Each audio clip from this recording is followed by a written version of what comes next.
नमस्कार विद्यार्थी मित्रांनो, परत एकदा स्वागत तुमच्या आवडत्या bankers view powered by IBC institute चॅनलवर. आज तुमच्यासाठी घेऊन आलो आहे खूप इंटरेस्टिंग टॉपिक, ज्याच्या नावातच इंटरेस्ट आहे, सिम्पल इंटरेस्ट. सो इंटरेस्ट म्हणजे काय? जे पैसे तुम्ही इतरांना कोणाला तरी दिलेले असतात किंवा कोणाकडनं तरी घेतलेले असतात, त्याच्यावर तुम्हाला द्यावं लागणारं व्याज किंवा मिळणारं एक्स्ट्रा जे काय असतं ना, त्याला आपण काय म्हणतो? इंटरेस्ट म्हणतो. ओके. सो इथे इंटरेस्टचे दोन प्रकार असतात. एक आहे सिम्पल इंटरेस्ट आणि दुसरं असणार आहे कंपाऊंड इंटरेस्ट. त्यातल्या आपण सिम्पल इंटरेस्टबद्दल आज बोलतो आहे. तसं मी दोघांबद्दल थोडं तुम्हाला सांगतो की सिम्पल इंटरेस्ट म्हणजे काय असणार आहे. सिम्पल इंटरेस्ट म्हणजे काय? मुळातच जे आपल्याला ठरलेलं आहे, 10% जर ठरलं असेल तुमचं की 10% तुम्हाला दरवर्षी द्यायचे आहेत, तर ते 10% द्यावे लागणार आहेत.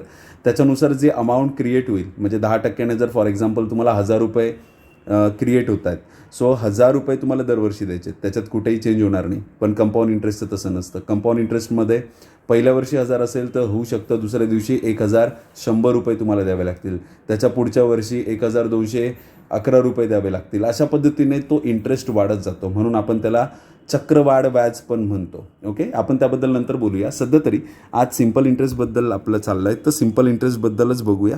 सिम्पल इंटरेस्टमध्ये आपल्याला सगळ्यात पहिले तर फॉर्म्युला जो आपण यूज करणार नाही आहे कधीच, पण आपण लिहून घेऊया. Simple interest is equals to असणार आहे PNR divide by 100. P for principal, N for number of year, rate of percent आणि डिवाइड बाय 100 आपण करतो. सिम्पल इंटरेस्टचा अजून एक फॉर्म्युला आपण जर बघू शकतो, तर सिम्पल इंटरेस्ट आहे अमाऊंट मायनस प्रिन्सिपलसुद्धा. तर इथे अमाऊंट काय आहे ते समजून घेणं गरजेचं आहे. Amount is equals to principal plus interest, म्हणजे काय? दिलेले पैसे आणि मिळणारं व्याज एकत्र झालं की त्याला आपण अमाऊंट असं म्हणतो. ओके. सो इथे आपल्याला ह्या अमाऊंटला व्यवस्थित ओळखणं आहे, प्रिन्सिपलला व्यवस्थित ओळखणं आहे, सिम्पल इंटरेस्टला व्यवस्थित ओळखणं आहे, आणि कसं ओळखायचं हे आपण आता पुढच्या टॉपिकमध्ये किंवा पुढच्या एक्झाम्पल्समध्ये बघणार आहोत. ओके. सो एक्झाम्पल नंबर 1 पासून सुरुवात करूया. पहिला प्रश्न, what would be the simple interest obtain on an amount of ₹5760. 5760 रुपयावर तुम्हाला 6%ने आणि 3 वर्षासाठी व्याज द्यायचं आहे. ओके, सिम्पलचा प्रश्न आहे. एका वर्षाला 6% द्यायचेत, म्हणजे 3 वर्षाला सायंत्रिक 18% द्यायचेत. 18% कोणाला द्यायचेत? कोणाचे द्यायचेत? तुम्हाला प्रिन्सिपलचे द्यायचेत. प्रिन्सिपल माझ्यासाठी बाय डिफॉल्ट 100 असतो, म्हणजे मी जर 100ने डिवाइड केलं की मला काय मिळणार आहे? एकाची व्हॅल्यू मिळणार आहे. का बरं एकाची व्हॅल्यू शोधतो आहे? कारण की मला शोधायची 18ची आहे, बरोबर ना? सो इथे आपल्याला 100 म्हणजे बाय डिफॉल्ट प्रिन्सिपल असतं, तर माझ्यासाठी 5760 म्हणजेच 100 आहे. तर मी एकाची व्हॅल्यू शोधली आणि गुणिले 18 केलं तर मला काय मिळालं? त्याचे 18% मिळालेत, आणि तेच मला शोधायचे होते. सो 18% शोधूया. 0 कॅन्सल झालं आहे. त्यानंतर 2 5 जा 10, 2 9 जा, त्यानंतर यांचा मल्टिप्लाय करूया. सो हे मल्टिप्लाय मी 9 6 54. सो हे मी डायरेक्टच करतो आहे अशा पद्धतीने. 5484 5184 अशा पद्धतीने हे येतं आहे. डिवाइड बाय 5 जर आपण केलं तर याचं उत्तर येतं आपलं 5 1 जा 5, 3 जा 6 जा 8 जा. सो आपला आन्सर असणार आहे ऑप्शन नंबर 1. ओके. बघा आपण कशा पद्धतीने सोडवतो. इथे कुठलाही फॉर्म्युला वापरत नाही आहे. तिथे लॉजिकल जे तुम्हाला यूज करता येऊ शकतं, लॉजिकली जितकंही तुम्हाला स्ट्रॉंग होता येईल तो प्रयत्न करा, कारण की लॉजिकली एक्झाम्पल्सला जास्त सोपं बनवता येतं आणि जो टाईम कन्झ्युमिंग पार्ट असतो तो कमी करता येतो. Farmer borrowed ₹3600 at 15% simple interest per annum at the end of 4 years. He cleared the amount by paying 4000 and a cow. Okay. So त्याने 3600 रुपये कोणाकडनं तरी घेतले होते, 4 वर्षासाठी घेतले होते, 15%ने घेतले होते. मग तो पैसे परत करणार आहे, पण कशा पद्धतीने करणार आहे? तो 4000 रुपये प्लस एक गाय त्याला समोरच्या व्यक्तीला देऊन टाकणार आहे की बाबा तुझं कर्ज मिटलं. ओके. तर आपण हेच बघूया की कशा पद्धतीने हे करताय. मुळातच आपल्याला 15% जे व्याज होतं ते 4 वर्षासाठी होतं, म्हणजे 15 चौक 60% द्यायचं होतं. कोणाचे? 3600चे. 3600चा आपल्याला 10% शोधता येतो. पॉईंट फक्त एक डिजिट लेफ्टला शिफ्ट करायचा, म्हणजे 3600 होतं, तर पॉईंट इकडे शिफ्ट केला की त्याचा 10% मिळतो. आणि आपल्याला आता 15 चौक 60 म्हणजे 60% शोधण्यासाठी 10% शोधला आहे, गुणिले 6 करा तर 60% मिळणार आहे. तो आपल्याला काय मिळतो? तो आपल्याला मिळतो 2160 रुपये मिळतो. सो अशा पद्धतीने 2160 रुपये आपल्याला काय मिळालं आहे? टोटल व्याज मिळालं आहे 3,600वर. ओके, आपण हे काय करणार आहे 3,600मध्ये ॲड करणार आहे, कारण की आपल्याला त्याचे पूर्ण पैसे परत करायचे आहेत, घेतलेले पैसे आणि मिळालेलं व्याज सगळं. सो हे आलं 5,760 रुपये. आता याच्यामध्ये तो म्हणतो आहे की मी गाय देऊन टाकेल तुला आणि 4,000 रुपये वापस करेल. सो 4,000 रुपये वापस करतो आहे, म्हणजे आता उरलेली किंमत ही गायचीच असणार आहे, कारण की उरलेल्या किमतीऐवजी त्याने काय दिलं होतं, गाय दिली होती. म्हणजे त्याची गाय किती रुपयाची असणार आहे, 1,760 रुपयाची. So option D is the correct answer. Okay, next क्वेश्चनकडे वळूया. नेक्स्ट क्वेश्चन बघा. Ram borrowed 520 from Gaurav at the simple interest 13% per annum. Ram काय करतो, एवढे पैसे घेतो 520 रुपये गौरवकडनं आणि सिम्पल इंटरेस्टने घेतो आहे, तेही किती टक्क्याने, 13%. What amount of money should Ram pay to Gaurav after 6 month. 6 महिन्याचा हिशोब दिला आहे, पण तुम्हाला माहीत आहे ना 13% पर ॲनम असं पद्धतीने त्यांनी सांगितलं आहे. सो 13% पर ॲनम म्हणजे काय, एका वर्षाचे 13%. तर आपण 6 महिन्यासाठीच वापरतो आहे, म्हणजे आपल्याला 13% द्यायची गरजच नाही आहे. 13% एका वर्षासाठी होते, आपण अर्ध्याच वर्षासाठी वापरतो आहे, सो अर्धाच रेट ऑफ इंटरेस्ट द्यायचा आहे. ओके, सो आपल्याला 520चे तेवढे पैसे द्यायचे. 520 म्हणजे माझ्यासाठी 100% असणार आहे, म्हणजे मी 100ने जर डिवाईड केलं तर मला त्याचा 1% मिळतो, आणि 1% मिळाला की मला किती टक्के द्यायचे होते, 13 नाही, 13/2, 13चे अर्धे टक्के द्यायचे होते, कारण की मी 6 महिन्यासाठी वापरतो आहे पैसे. सो हे कॅन्सलेशन्स केल्यानंतर बघा आन्सर काय मिळतं आहे, हे येतं आहे 26. सो इथे मल्टिप्लाय करावं लागेल. हे येतं आहे 338 आणि खाली 10 होता म्हणून पॉईंट दिला आहे. सो 33.8 आला आहे, आणि आपल्याला पूर्ण पैसा परत करायचा आहे ना, म्हणजे हे फक्त व्याज मिळालं आहे, आपल्याला हे 520मध्ये ॲड करून द्यायचं आहे. सो हे 33.8. सो हे 0.8, हे 3, हे 5, हे 5, म्हणजे त्याला पूर्ण पैसा किती परत करायचा आहे, ऑप्शन डी 553.8 इतका पैसा त्याला आपण पूर्णपणे परत करून टाकणार आहे. ओके, पुढच्या प्रश्नाकडे वळूया. At the rate of 8.12% per annum simple interest, a sum of rupees 4,800 will earn how much interest in 2 year 3 months. Okay, 2 वर्ष 3 महिने. आपल्याला जे काय दिलं आहे ते मिक्स फ्रॅक्शनमध्ये दिलं आहे. 8/1/2. 8/1/2 म्हणजे काय असतं, 8 2 16 आणि 1 17, 17/2%. ओके, आणि 2 years 3 months म्हणतायत ना. 2 year 3 month म्हणजे काय, 2 वर्षच असलं तसं आपण 3 महिन्याला आपल्याला इयरमध्ये कन्वर्ट करायचं आहे, म्हणजे /12 करावं लागेल. सो 3 1 जा 3 4 जा 4 2 जा 8 and 1 is 9, 9/4. म्हणजे आपण इथे रेट ऑफ पर्सेंट आणि जो नंबर ऑफ इयर आहे दोघांनाही फ्रॅक्शन फॉर्ममध्ये घेऊन आलो आहे. या दोघांचा गुणाकार म्हणजेच टोटल इंटरेस्ट असतो, आणि हा टोटल इंटरेस्ट कोणाचा द्यायचा आहे आपल्याला, 4,800चा. 4,800चा मला 1% शोधावा लागेल, म्हणजे त्याच्यासाठी /100 करावं लागणार आहे, कारण की 4,800 हे माझ्यासाठी प्रिन्सिपल आहे. प्रिन्सिपल बाय डिफॉल्ट माझ्यासाठी ज्यावेळेस मी पर्सेंटेज कन्सिडर करतो त्यावेळेस 100 असतं. 100 म्हणजे माझं 4,800 आहे, आणि मला काय शोधायचं आहे, 17/2 × 9/4. Okay, number of year, rate of percent, दोघांचा गुणाकार करा. सो हे काय येतं आहे, 4 2 जा 8 आणि 8 6 48, म्हणजे हे 600, हे 6 जा, आणि उरलेलं कॅल्क्युलेशन केलं की तुम्हाला 9 7 54 × 17 करायचं आहे ना, आपल्याला 54 × 17 करायचं आहे. ओके, कॅल्क्युलेशनचा भाग मित्रांनो मॅन्युअली केला गेला पाहिजे. कॅल्क्युलेशन जितके तुम्ही कराल तितकं जास्त स्ट्रॉंग होणार आहे. 17 चूक 68 आणि हे आले 91. ओके, बरोबर, 918. Option number C is the correct answer.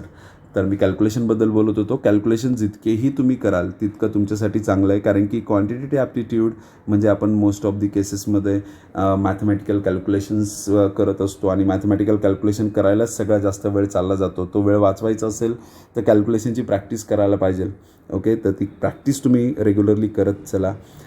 मगासारखंच example आहे, हे 9 महिने दिले आहेत. सो 9 महिने चालत नाही, आपल्याला /12 करावं लागेल, म्हणजे ते इयरमध्ये कन्वर्ट होईल.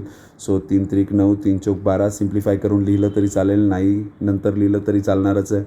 आणि रेट ऑफ पर्सेंटलासुद्धा आपण कन्वर्ट करूया. 6 4 24 आणि 1 25, 25/4. ओके, अशा पद्धतीने आपल्याला इतके टक्के द्यायचे आहेत. सो 3/4 एवढ्या ड्युरेशनसाठी आणि एका वर्षाचा एवढा टक्का, म्हणजे गुणिले जर केलं तर टोटल ड्युरेशनसाठी टोटल किती पर्सेंटेज आपण देतो आहे हे कळतं. सो टोटल ड्युरेशनसाठी टोटल इतके पर्सेंटेज देणार आहे आपण, जे इथे लिहिलेलं आहे पूर्णपणे. आणि ते आपल्याला कोणाचे द्यायचे आहेत 16,800चे. 16,800चा 1% शोधण्यासाठी डिवाइड बाय 100 करायचा आणि त्याचे किती टक्के शोधायचे आहेत 3/4 इंटू 25 डिवाइड बाय 4 एवढे टक्के आपल्याला शोधायचे आहेत. ओके, सो अशा पद्धतीने आपण केलं आहे. इथे आपण काय काय करू शकतो, 2 झिरोज कॅन्सल होत आहेत, 4 आणि डिवाइड करू शकतो. 4 चौक 16, 4 दुने 8, त्यानंतर 2 दुने 4, 2 दुने 4 1 आणि उरलेलं कॅल्क्युलेशन 21 त्रिक 63 गुणिले 25 आणि डिवाइड बाय 2 ही करायचं आहे. ओके, सो मी एकत्रितच करतो आहे सगळ्या गोष्टी. सो हे होतं आहे 25ने गुणायची ट्रिक आहे. या आधीचे लेक्चर्स तुम्ही बघितले तर तुम्हाला ते सोपं पडेल, कळेल काय केलं आहे. 1575 हे आन्सर येणार आहे आणि डिवाइड बाय आपल्याला काय करायचं राहिलं आहे 2 करायचं राहिलं आहे. सो आन्सर असेल आपलं 787.5. ओके, एकदा कॅल्क्युलेशन तुम्ही करा, तसं माझं चुकणार नाही, पण एकदा तुम्ही कॅल्क्युलेशन केलेलं कधी बेटर. ऑप्शनमध्ये लगेच ऑप्शन दिसतो आहे की आपण जे कॅल्क्युलेशन केलं आहे ते करेक्ट असेल. ओके, पण तुम्ही स्वतःही कॅल्क्युलेशन करा, म्हणजे तुमचाही इंटरेस्ट तेवढाच असेल जेवढा इंटरेस्ट सुद्धा मी घेतो आहे एक्झाम्पलमध्ये. Next example, the simple interest on ₹1820 from 9 March of 9, 2012 to May of 21, 2012 at 7.1/2% per annum will be. Okay, so आपल्याला इथे व्यवस्थित कॅल्क्युलेशन्स करावे लागतील. तुम्हाला माहीत असायला पाहिजे मार्चमध्ये किती दिवस असतात, कारण की दिवसांचा हिशोब चालला आहे. मार्चमध्ये टोटल 31 दिवस असतात, त्यातले 9 मार्चपासून चालू होते, म्हणजे हे 9 दिवस घालवून टाका. 31मधून 9 गेले, किती दिवस उरलेत 22 दिवस उरलेत. त्याच्यानंतर पुढे बोलायला गेलं तर आपल्याला मार्च नंतर एप्रिल येतो. एप्रिलमध्ये 30 दिवस असतात. नंतर मेमध्ये 21 तारखेपर्यंत हिशोब करायचा आहे. सो 21 दिवस मेचे घेतले आपण, टोटल झालेत आपल्यासाठी 73. म्हणजे आपल्याला 73 डेजचा हिशोब द्यायचा आहे. 73 डेज म्हणजे किती इयर, कारण की रेट ऑफ पर्सेंट तर पर ॲनममध्येच आहे. सो 73 डिवाइड बाय काय करावं लागेल 365. सो 1 जा अँड 5 जा आपल्याला मिळालं आहे 1/5. किती टक्क्याने द्यायचे 7 दुने 14 आणि 1 15. 15 डिवाइड बाय 2 टक्क्याने द्यायचे आणि हे टक्के कोणाचे द्यायचे याचे. सो 1820चा 1% शोधण्यासाठी इंटू 100 करा. ते 1/5 इंटू 15 डिवाइड बाय 2 इतके टोटल पर्सेंटेज आपल्याला द्यायचे. So 0 will get cancel. So 5 3 जा 15 अँड 3 2ने भागू शकतो आपण. 2 9 18 2 1 2. सो 3 9 3 27 खाली 0 आहे म्हणजे पॉईंट येईल, म्हणजे आन्सर आलं 27.3. Option B is the correct answer. Okay, hopefully तुम्हाला कळत असेल. जर तुम्ही IBCचे स्टुडंट असाल तर नक्कीच तुम्हाला कळत असेल, कारण की बऱ्याच ट्रिक्स अँड टेक्निक्स आपण ऑफलाईन बॅचेसमध्ये शेअर करत असतो विद्यार्थ्यांना. त्यांचा बेस थोडासा पक्का करून घेतलेला असतो. So they are use to with the tricks. Okay, so आपण त्या पद्धतीने जर गेलं तर जास्त बेटर राहील. पण जे लोक नवीन आहेत त्यांच्यासाठी काही खूप अवघड नाही आहे. तुम्ही 1% 10% काढायला म्हणजे जर शिकलात तर तुम्हाला हे जे पुढचं लेक्चर आहे तेही नक्कीच सोपं जाणार आहे. पुढचं बघूया example. A shopkeeper with a overdraft facility at 18% with the bank borrowed 1500 on January 8, 2011 and returned the money on June 3, 2011 so as to clear the debt. Okay, then amount that he paid was. तर total amount तो किती परत करतो आहे हे सांगायचं आहे. ठीक आहे, त्याने परत एकदा दिवसांचाच हिशोब आहे, फक्त दिवस जरा जास्त आहेत, आपल्याला प्रॉपरली कॅल्क्युलेट करावं लागेल. आपण सुरुवात जानेवारीपासून करूया. सो जानेवारीमध्ये तो सुरुवात करतो आहे 18 जानेवारीपासून आणि जानेवारीमध्ये दिवस असतात टोटल 31. 31मधनं 18 गेले तर उरतात 23. हे 23 झालेत. जानेवारी झाल्यानंतर फेब्रुवारीबद्दल बोलूया. फेब्रुवारीचे टोटल 28 दिवस. नंतर मार्चबद्दल बोलूया की त्याचे 31 दिवस आणि एप्रिलमधले किती दिवस 30 दिवस. इथे मेमधले किती दिवस 31 दिवस आणि मे नंतर जून आणि जूनचे 3 तारखेपर्यंतच आहे, म्हणजे फक्त याचे 3च ॲड करायचे आहेत आपल्याला. या सगळ्यांची आपण ॲडिशन करणार आणि या सगळ्यांची ॲडिशन केली की आपल्याला मिळतं आहे 3 1 4 146. ओके, सो हे 146 कॅल्क्युलेशन तुम्ही करा. जर काही चुकत असेल तर कमेंट सेक्शनमध्ये मेन्शन करा. सो इथे सध्या तरी 146 हे आपल्याला मिळतं आहे ॲडिशन. आता आपल्याला 146 डिवाइड बाय 365 करायचं आहे, कारण की हे डेजमध्ये आणि आपल्याला इयरमध्ये हवं असतं. सो इथे 73 मगाशी आपण भाग दिला, 73 5 होतं, 73 2 हे मिळतं आहे, म्हणजे 2/5 मिळतं आहे. सो आपल्याला नंबर ऑफ इयर मिळाले 2/5. किती टक्के आहेत आपल्याकडे? 18% द्यायचं आहे आणि परत एकदा 15,000चं द्यायचं आहे. सो 15,000चे आपल्याला काय करायचे आहेत? 1% शोधायचं आहे, म्हणजे डिवाइड बाय 100 करा, गुणिले 2/5 इंटू 18 केलं की तुम्हाला तुमचं उत्तर मिळणार आहे. हे 2 झिरोज कॅन्सल झाले. 5 3 15 and 0, 18 3 54, 54 गुणिले 2 करायचं आहे, म्हणजे आन्सर येईल 1080. ओके, सो 1080 हे अशा पद्धतीने आपल्याला काय मिळतं आहे बघा मित्रांनो. 1080 हे आपल्याला व्याज मिळालं आहे आणि याच्यामध्ये ते 15,000 आपल्याला ॲड करायचे आहेत. सो 15,000 ॲड करूया. 08061, सो 16,080 रुपये तुम्हाला परत करावे लागणार आहेत. सो ऑप्शन नंबर काय येणार आहे? बी.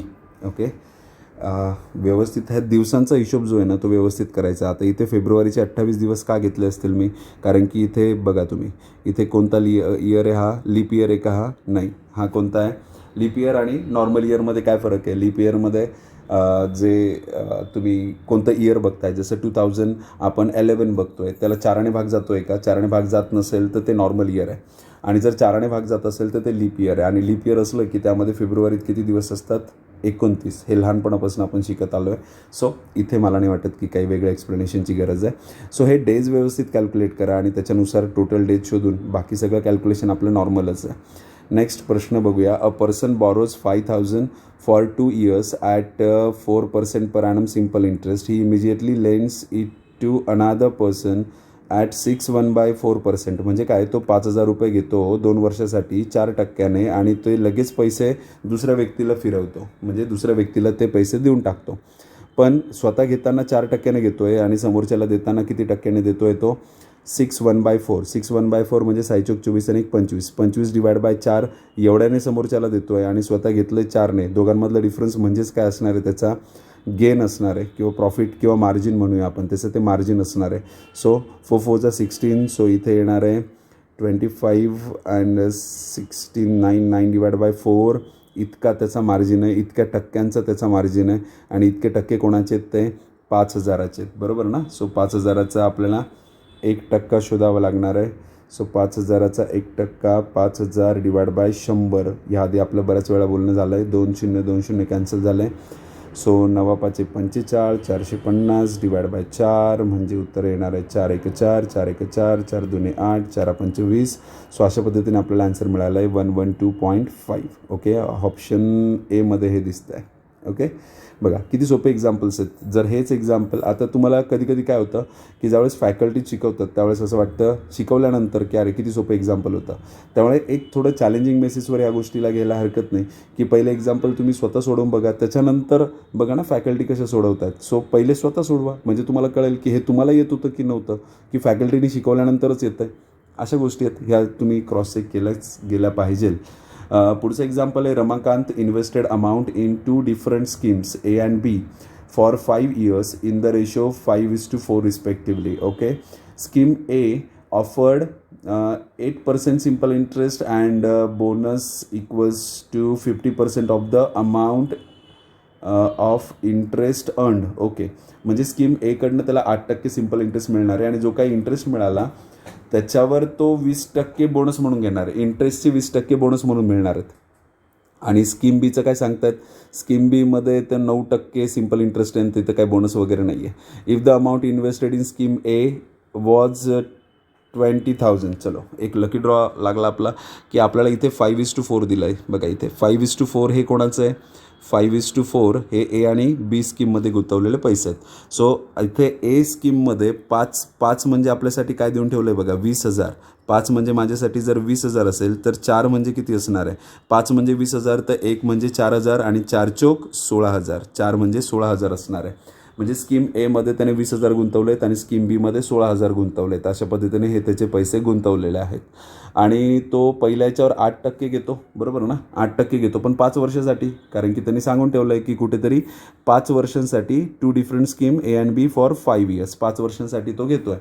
सो जर तो 5 वर्षांसाठी घेतोय तर एका वर्षाचे 8%, तर 5 वर्षाचे 8×5 40% आणि 20,000चे 40% एकदम सोपं आहे मित्रांनो काढणं. मी डायरेक्टली लिहितोय की ते किती मिळणार आहेत तुम्हाला, 8,000 रुपये मिळणार आहेत. सो 20,000 अधिक तुम्हाला 8,000 रुपये हे एक्स्ट्रा मिळतात. त्या व्यतिरिक्त अजून तुम्हाला बोनस पण मिळणार होता ना, जे काही इंटरेस्ट मिळाला आहे म्हणजे 8,000 जो इंटरेस्ट मिळाला आहे त्याचे 20% आपल्याला बोनस म्हणून मिळतात. सो 8,000चे 20% म्हणजे 1,600 रुपये.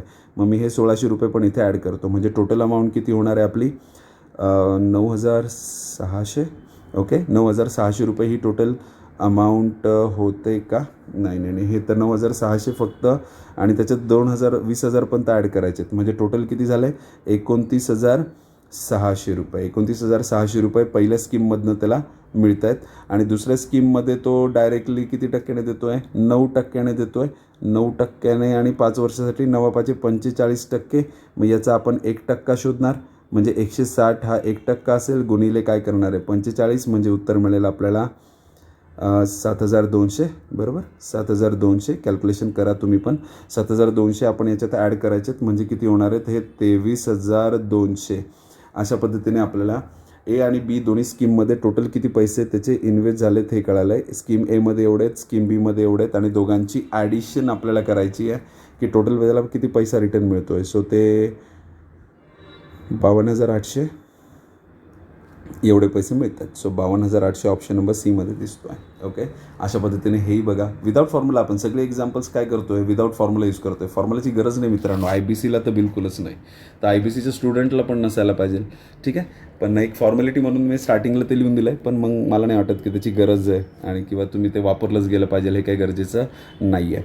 पुढचा प्रश्न आहे, ₹1,000 is invested at 5% per annum simple interest. 1,000 रुपये तुम्ही इन्व्हेस्ट केलेत 5% पर ॲनम सिम्पल इंटरेस्टने. If the interest is added to the principal after every 10 year. म्हणजे काय, ते अमाऊंट बनवतात. अमाऊंट म्हणजे माहिती आहे ना, प्रिन्सिपल प्लस इंटरेस्ट. म्हणजे ते म्हणतात की आम्ही प्रिन्सिपलमध्ये इंटरेस्ट ॲड करणार आहे आणि त्याची काय बनवणार आहे, अमाऊंट बनवणार आहे. सो 1,000 रुपयाचे 10%, 10 वर्षासाठी 5%ने म्हणजे 50% होतील. म्हणजे 1,000 रुपयावर तुम्हाला 50% म्हणजे 500 रुपये मिळतील. म्हणजे तुमचे 10 वर्षानंतर 1,500 झाले आणि इथून पुढचं जे व्याज मिळेल ते 1,500वर मिळेल.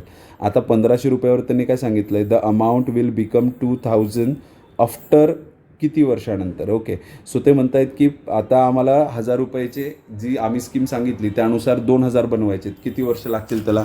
मग आता 1,000 रुपयाचे 2,000 बनत आहेत. सध्या तरी 1,500 बनून झालेत आपले. म्हणजे 500 रुपये यायचे बाकी आहेत. हे 500 रुपये कोणाचे येणार आहेत, आता पुढचं व्याज जे मिळणार आहे आपल्याला ते 1,500वर मिळणार आहे. बरोबर, 1,500चे आपल्याला किती टक्के मिळणार आहेत, 5%. 1,500चा 10% असतो 150. तर 5% म्हणजे डिवाइड बाय 2 करायचं. 150ला डिवाइड बाय 2 केलं की 75 मिळतं. आणि 500ला 75ने डिवाइड केलं तर 25×3=75. 25 × 50 आणि 0 3 जसलं तसा 3×18. तर हे आपल्याकडे उरतं आहे 6/2/3. आधीचे 10 वर्ष आणि प्लस हे 6 आणि 2/3 वर्ष म्हणजे टोटल 16/2/3 इयर्समध्ये तुम्हाला हे जे पैसे आहेत ते मिळणार आहेत. ओके, चलो, नसेल कळालं तर परत एकदा रिवाइंडचं बटन आहे आपल्याकडे. सो तुम्ही ते रिवाइंड करायचं आणि बघायचं. पुढचा प्रश्न, how much time will it take for an amount of ₹450 to yield 81 as a interest at 4.5% per annum simple interest. Okay, ते म्हणत आहेत की किती दिवस लागतील आम्हाला 450वर 81 रुपये मिळवायचे. ओके, 81 रुपये मिळवायचे तुम्हाला 450चे. टोटल पैसे मिळाले ते 81. कोणाचे मिळणार होते, 450चे. किती टक्क्याने, 4.5%ने. एका वर्षाला किती मिळणार आहे, 4.5% मिळणार आहेत 450चे. 450चा 1% एवढा असतो, गुणिले 4.5 केलं की त्याचे 4.5% टोटल मिळतील की किती मिळतात. हा तुमचा टोटल इंटरेस्ट आहे. ओके, याला आपण म्हणूया टोटल इंटरेस्ट. आणि हा तुमचा 1 वर्षाचा इंटरेस्ट आहे, first year interest. Okay, so पहिल्या वर्षाचा इंटरेस्ट आणि तो इंटरेस्ट बदलत नाही. ओके, तो पहिल्या वर्षाचा इंटरेस्ट येणार आहे 4.5 × 4.5. ओके, सो हे अशा पद्धतीने आपल्याला पहिल्या वर्षाचा interest, total interest divide by एका वर्षाचा इंटरेस्ट असं जर आपण केलं तर किती वर्षात तो इंटरेस्ट मिळतो आहे जो टोटल आहे ते आपल्याला कळणार आहे. सो तुम्ही इथे 45चं स्क्वेअर करू शकतात किंवा तुम्ही ज्या पद्धतीने तुम्हाला बेटर वाटते त्या पद्धतीने करायचं. नॉर्मली पण डिवाइड करू शकतात. 3×1 = 3, 3×5 = 15, 3×2 = 6, 3×7 = 21. ओके, त्यानंतर 3×9 = 27, 3×5 = 15, 0.5 इथे आलं. पॉईंट काढण्यासाठी वरती 1 0 द्या.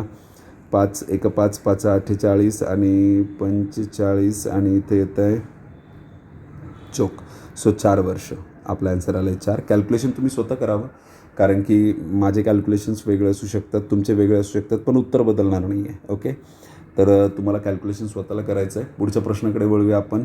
पुढचा प्रश्न आहे, Asmita invest an amount of ₹9534 at 4% per annum to obtain total amount of ₹11442 on simple interest after certain period. Okay, certain period म्हणजे टार्गेट हे असणार आहे. फॉर हाऊ मेनी इयर्स तेच विचारत आहेत. ओके, सो आपल्याला काय सांगितलं त्यांनी की आमच्याकडे 9534 एवढे बनत आहेत. 11442 एवढे बनत आहेत. कोणाचे? 9534. दोघांचा डिफरन्स बघा काय येतो आहे. 1908 रुपये हा डिफरन्स येतो आहे. 1908 रुपये हा डिफरन्स जो येतो आहे तो तुम्हाला 4% मिळणार आहे प्रिन्सिपलच्या, बरोबर ना. टोटल इंटरेस्ट एवढा आहे 1908 आणि डिवाइड बाय एका वर्षाचा इंटरेस्ट. एका वर्षाचा इंटरेस्ट म्हणजे 1% शोधायचा, प्रिन्सिपलचा गुणिले 4 करायचं, म्हणजे 4%नुसार एका वर्षाला या प्रिन्सिपलवर किती पैसे मिळतात हे कळतं आणि टोटल पैसे एवढे मिळाले. दोघांचा भागाकार केला की तुम्हाला तुमचं उत्तर मिळणार आहे. सो हा प्रश्न मी तुमच्यासाठी ॲज अ होमवर्क म्हणून ठेवतो आहे की याचं कॅल्क्युलेशन तुम्हाला करायचं आहे आणि कमेंट सेक्शनमध्ये नक्की तुम्हाला मेन्शन करायचं आहे. फक्त बघत राहू नका. बघत राहणाऱ्यांचं फक्त बघत राहा. तुम्ही लोकांचे सिलेक्शन्स होतील, तुम्ही फक्त बघत राहाल. ओके, हे रिॲलिटी आहे. गेल्या 12 वर्षापासून मी शिकवतो आहे. सो याच्याबद्दल मला छान माहीत आहे की विद्यार्थ्यांची गडबड होते तरी कुठे. हातपाय हलवायचे नाही आहेत, फक्त डोळे चालवायचे आहेत, बघायचं आहे तुम्हाला. असं चालत नाही. हातपाय हलवावे लागतात कॅल्क्युलेशन करण्यासाठी. जितके कॅल्क्युलेशन तुम्हाला स्ट्रॉंग बनवायचे असतील, प्रॅक्टिस पण तितकीच जबरदस्त असली पाहिजे. प्रॅक्टिसमध्ये कुठेही कमी करू नका आणि कमी पडतच असाल तर मग तुम्हाला माहीतच आहे ना तुम्ही कमी पडत होते, मग सिलेक्शनची अपेक्षा पण ठेवू नका. ओके, पण सिलेक्शन हवं असेल तर जबरदस्त मेहनत करायला तयार व्हा. पुढचं, Deepak invested an amount of ₹21250 for 6 years at the rate of simple interest will obtain the total amount of एवढे 6 वर्षानंतर एवढे मिळतात. बरोबर, एकदम सोपं एक्झाम्पल. मगासारखंच, काही फरक नाही आहे. 26350 मायनस काय करायचं आहे आपल्याला 21250. दोघांचा डिफरन्स बघायचा आहे तर तो येतो आहे 5100 रुपये. हे 5100 रुपये तुम्हाला 6 वर्षात मिळालेत आणि हे मिळालेत तुम्हाला प्रिन्सिपलवर. प्रिन्सिपल आहे तुमचं 21250 आणि उत्तर द्यायचं आहे तुम्हाला पर्सेंटेजमध्ये.